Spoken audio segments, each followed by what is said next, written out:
Hey guys! Today we will be ranking every killer in the game from worst to best.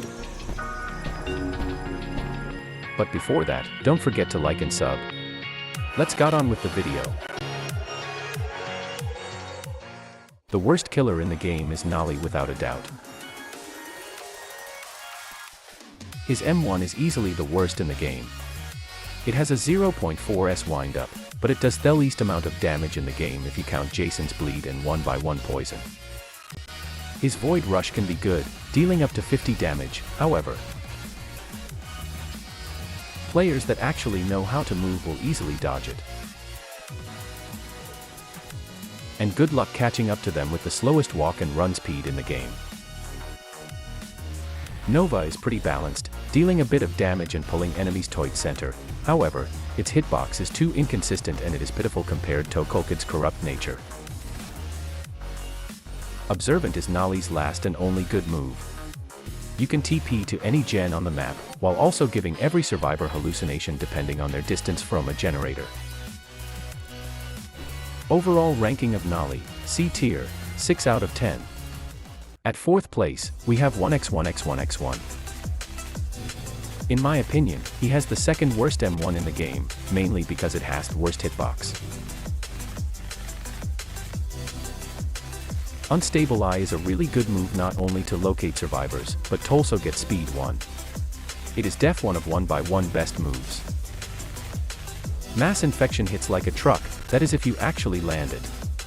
If a player knows how to press their movement keys, you will never hit it.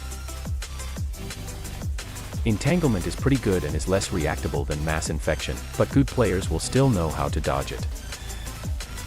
His passives are useless and Rejuvenate the Rotten just exists. In the end, he suffers the same problems as Nollie in that he is way too slow, and gets destroyed by sentinels. Overall ranking, B+ tier, July 5th 10. At 3rd place we have Jason. His M1 can deal up to 26 damage if you count the bleed, has little to no indup, and has the largest hitbox in the game.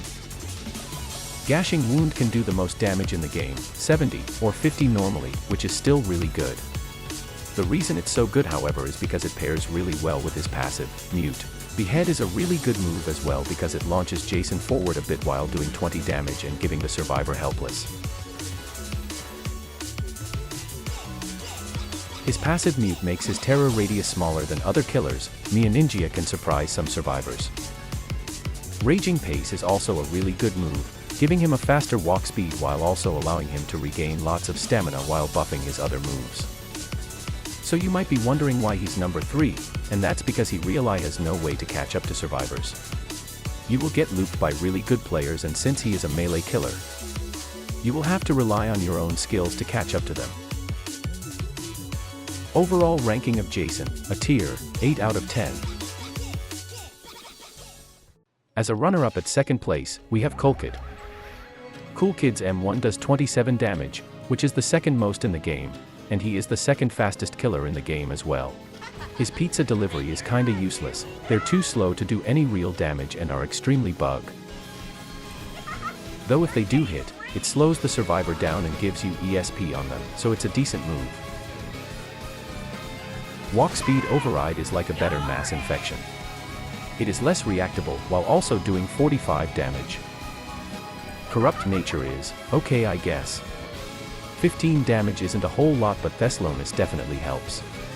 The only problem is actually hitting it because it has some of the weirdest aiming mechanics Eve ever seen, but what really brings him down is the fact that you are still vulnerable to sentinels, and his M1 hitboxes are just so bad. However, a good Kulkit can definitely destroy a lobby, which is why he is number 2. Overall ranking, a tier, August 5th 10. At number 1, the best killer in the game in my opinion, is John Doe. His M1 does the most damage in the game of 28, and while it has a long windup, it pairs really well with his passive, Natural Malevolence. Digital Footprint is an awesome move to cut off survivors' looping spots, and if someone steps on it, it's practically a free elimination for Doe. Corrupt Energy can do lots of damage if you can hit your spikes, but that's not going to happen every game. You can also use it to trap survivors in a small area as well.